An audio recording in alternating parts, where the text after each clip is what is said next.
recall ho kung bakit, pero ako yung humingi ng paumanhin at sigurado pong dadalaw naman po tayo dyan. Maraming salamat po. This is a comment. Of all those running for presidents, it's GIBO who speaks the clearest and honest to goodness.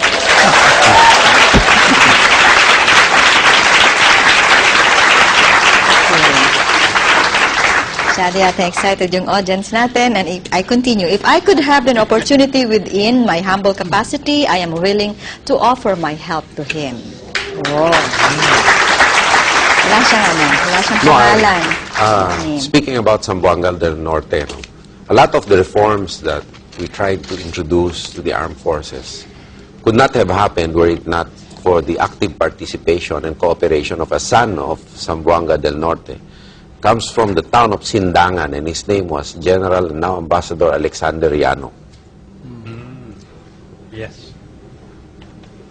Maraming salamat po. We continue. Good evening, Pastor and Secretary GIBO. We are glad and happy watching your live program here in Tarlac.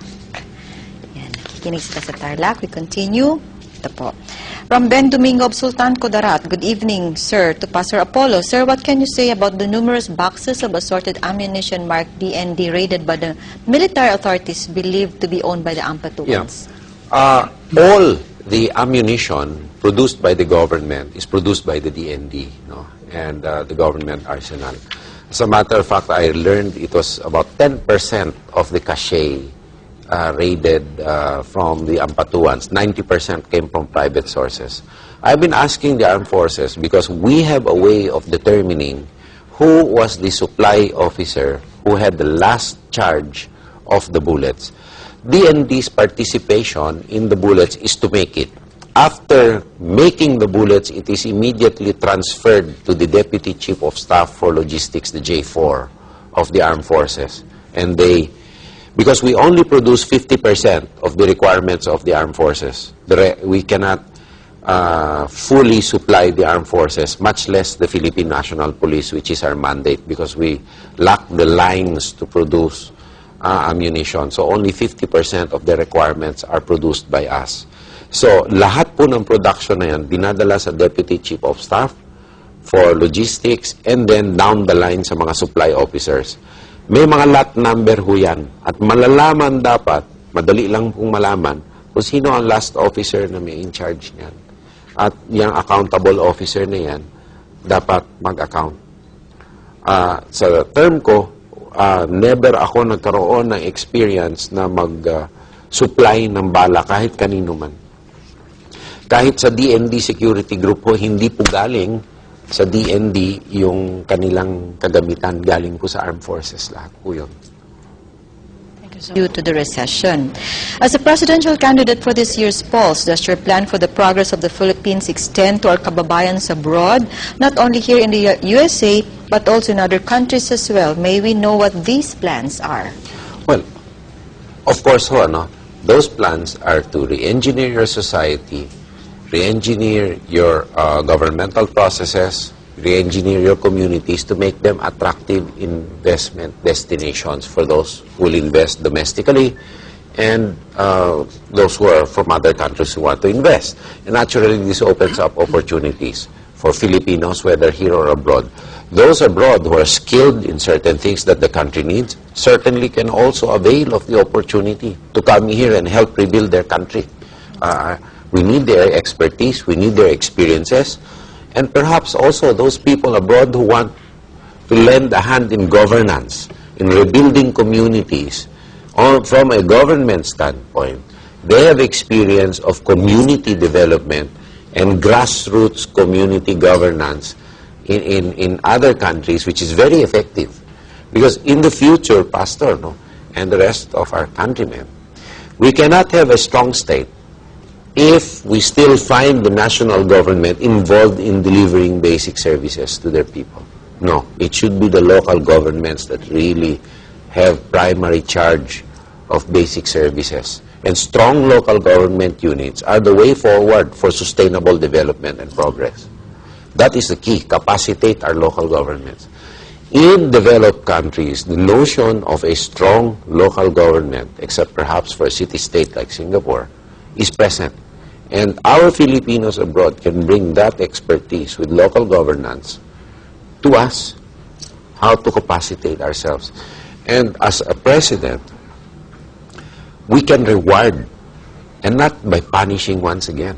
Let's try to invite good governance in local government by rewarding the local governments that perform, that those that comply with the Solid Waste Management Act.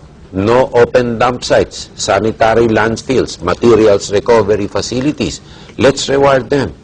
Those local government units that have a very efficient utilization of funds, from low PS to MOE ratios, reward them.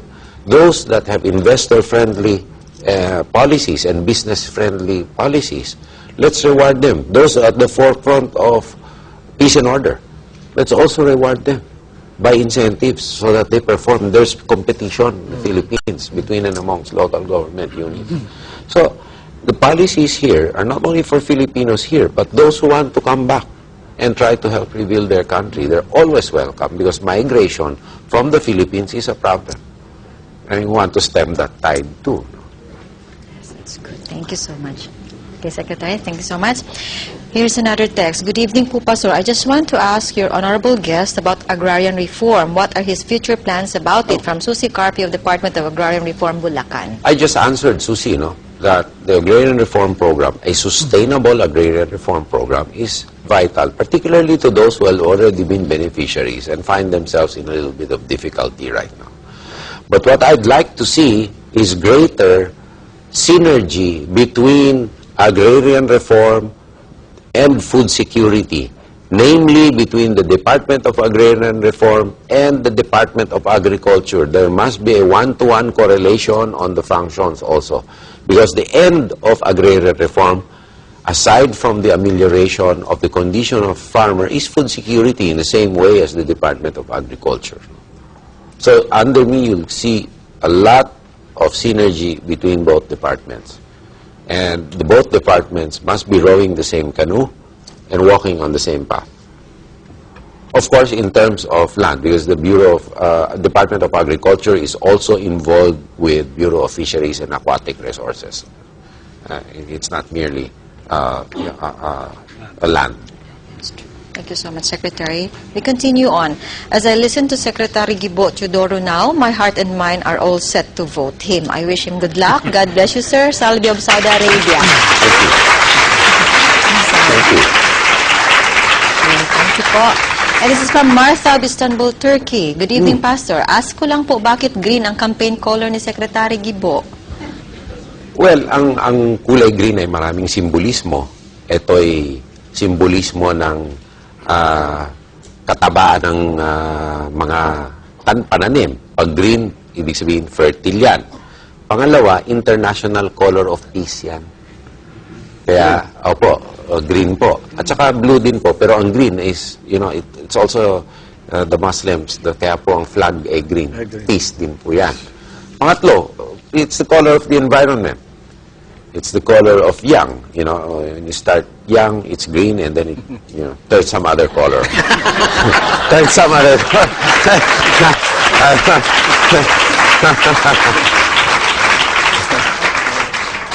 Maraming salamat po. At saka I was born in the year of the dragon.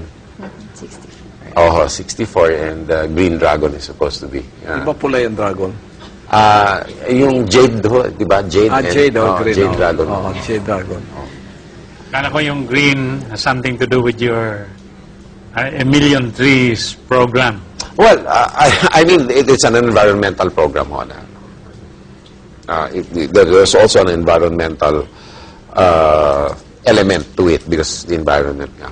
Probably you can add a million more trees program, because Pastor Quiboloy here is an unheralded environmentalist. Yes, he has planted more than close to 1 million pine trees in the slopes of Mount Apo. But probably, let's also take this opportunity to talk about an environmental program, in general terms.